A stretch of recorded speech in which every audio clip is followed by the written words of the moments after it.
All right, last episode we ran some AN fuel lines from the fuel pump in the back to the front. Today we're going to work on getting this aluminum radiator in here instead of this original radiator that we have already mocked up. This has got dual electric fans, that's why we're swapping to it, and it's aluminum. We'll also be working on a little bit of steering as well.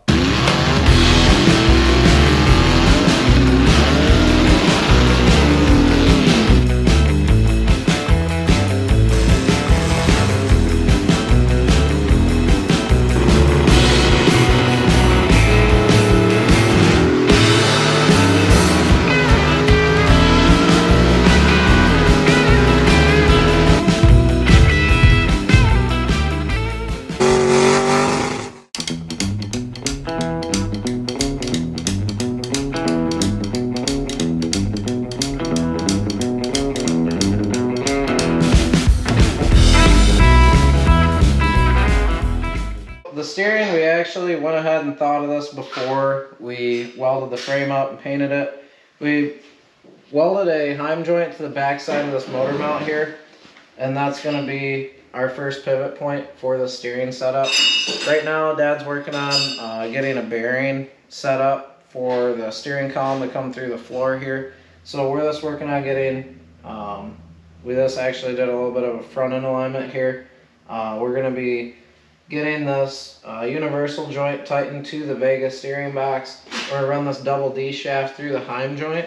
We're going to cut it where we need to be able to slip another universal joint on there to go up to the steering column. So there's a lot going on with steering on these. A lot of people get confused with it, so just bear with us here and I'll give you a little bit more information on it as we go.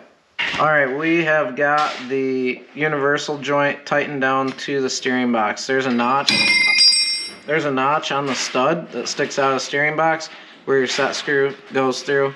I like to Loctite this stuff because you don't ever want your steering to come loose. This is good, important stuff to check after races and everything as well. Just put a wrench on everything and make sure it's all tight all the time. Now with the double D shaft here, we want to make sure it's not sticking through and getting in the way of the U-joint.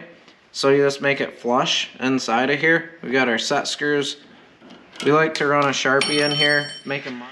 Now that I'm done throwing everything on the floor, we've got the double D shaft flush inside of our U-joint here, or the sleeve that it slides into. So we're going to make a mark on the D shaft with a Sharpie so that when we pull this out, we can drill a little notch in it so that our set screw has something to set into.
we've got the aluminum radiator mounted in. That's all solid.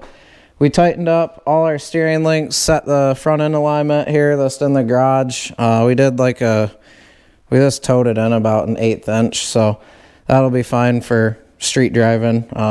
But we've got all the steering box bolts tightened up, all these universal joints. We ended up using 3 universal joints, 1 Heim joint, 2 pieces of double D rod here.